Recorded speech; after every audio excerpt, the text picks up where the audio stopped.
जम्मू काश्मीरमध्ये मुसळधार पावसामुळे चिनाब नदीच्या पाणी पातळीत मोठी वाढ झाली आहे। वरच्या पाणलोट क्षेत्रात झालेल्या जोरदार पावसामुळे नदीतील पाण्याची आवक अचानक वाढली आहे। त्यामुळे रियासी जिल्ह्यातील सलाल धरणाचे अनेक दरवाजे उघडण्यात आले असून जलाशयाची पातळी नियंत्रित ठेवण्यासाठी पाण्याचा विसर्ग केला जातोय।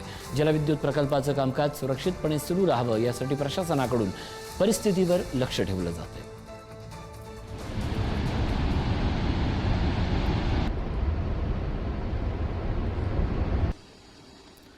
उत्तराखंडच्या ऋषिकेशमधील गंगा नदीच्या पाणी पातळीत मोठी वाढ झाली आहे। डोंगराळ भागात सुरू असलेल्या मुसळधार पावसामुळे नदीचा प्रवाह वाढला असून जलस्तर धोक्याच्या पातळीपासून अवघ्या 1.10 मीटर खाली आहे। परमार्थ निकेतन येथील गंगा आरतीचं स्थळ पाण्याखाली गेलंय।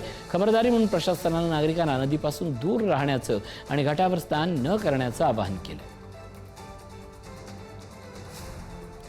उत्तराखंडमधील टिहरी गढवाल जिल्ह्यातील मसूरी बेंडजवळ डोंगरावरून अचानक मोठ्या प्रमाणात ढिगारा आणि दगड रस्त्यावर आल्यामुळे नैनबाग मार्गावरील वाहतूक तात्पुरती स्थगित करण्यात आली आहे। युद्ध पातळीवर मदत कार्य सुरू असून रस्त्यावर ढिगारा साचल्याने या मार्गावरील वाहतूक पूर्णपणे ठप्प झाली असून वाहनांच्या लांबच लांब रांगा लागल्या आहेत। घटनेची माहिती मिळताच स्थानिक प्रशासनाने तातडीने पावलं उचलून रस्त्यावरील ढिगारा हटवून वाहतूक लवकरात लवकर पूर्ववत करण्यासाठी घटनास्थळी जेसीबी तैनात केले आहेत। युद्ध पातळीवर रस्ता साफ करण्याचं काम सध्या सुरू आहे। उत्तराखंडमधील रुद्रप्रयाग आणि केदारनाथ परिसरात मुसळधार पावसामुळे जनजीवन विस्कळीत झालंय। खराब हवामानामुळे चारधाम यात्रा तात्पुरती थांबवण्यात आली आहे। सोनप्रयाग जवळील मुनकटिया परिसरात भूस्खलन झाल्यानं केदारनाथ राष्ट्रीय महामार्ग बंद झाला असून वाहतूक ठप्प झाली आहे। रस्त्यावर आलेला ढिगारा हटवण्यासाठी प्रशासनाने जेसीबी आणि अवघड यंत्रसामग्री तैनात केली आहे। मात्र सततच्या पावसामुळे मदत कार्यात अडथळे येत आहेत।